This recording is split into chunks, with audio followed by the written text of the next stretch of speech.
او جی ماشاءاللہ ٹھیک ہو گیا۔ اب آپ توجہ بولے نہیں جی، اب بولنا سوء ادب ہے، بولے نہیں، بڑی مہربانی اطمینان سے بات سنیں۔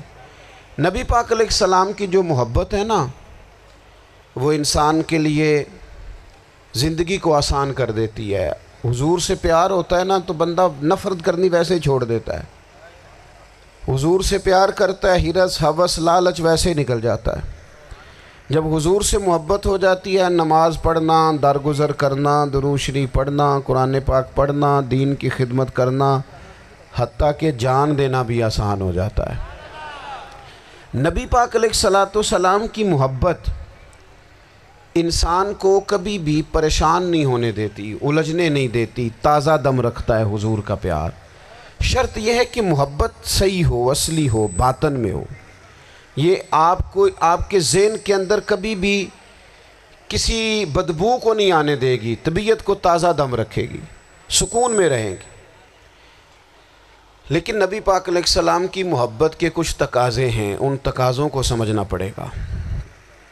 بالخصوص امت اس وقت جس جگہ پہ کھڑی ہے،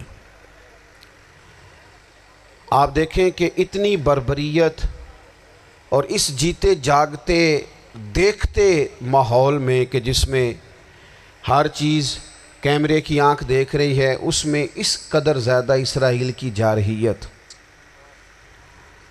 اس کے جواب میں دو تین تازیانے ہیں وہ سمجھنے والے۔ ایک ہے کہ میں کوئی جذباتی بات کروں گا، آپ اس کی تائید کر دیں گے۔ ایک ہے کہ پہلوؤں پر غور کرنے کا وقت ہے کہ اتنے کٹھن ماحول میں بھی اگر مسلم امہ کے لیڈر بیدار نہیں ہو رہے تو آپ کو پس منظر سمجھنا پڑے گا کہ ہم نے نبی پاک کی محبت کے تقاضوں کو نہیں سمجھا۔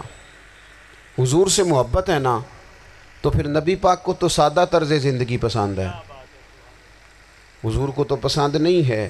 اللہ کے محبوب نے تو دعا مانگ کے فقیری لی اللہ تعالیٰ سے۔ آپ کو پتہ ہے جب بندہ بہت زیادہ آسانیوں میں چلا جاتا ہے، بہت زیادہ اس کے پاس سہولیات ہو جاتی ہے، اس کا مرنے کو دل نہیں کرتا۔ خود نبی پاک علیہ السلام نے فرمایا قیامت کے قریب کافر تم پر جھپٹیں گے جس طرح بھوکے لوگ کھانے پر جھپٹتے ہیں۔ حضور کیوں، ہم تھوڑے ہوں گے؟ فرمایا نہیں، تمہیں دنیا سے محبت ہو جائے گی اور موت تمہیں بری لگے گی۔ اتنے بڑے بڑے بنگلے، عالی شان محلات، کس کا چھوڑ کے مرنے کو جی چاہتا ہے معاذ اللہ۔ نبی پاک کی محبت کا تقاضا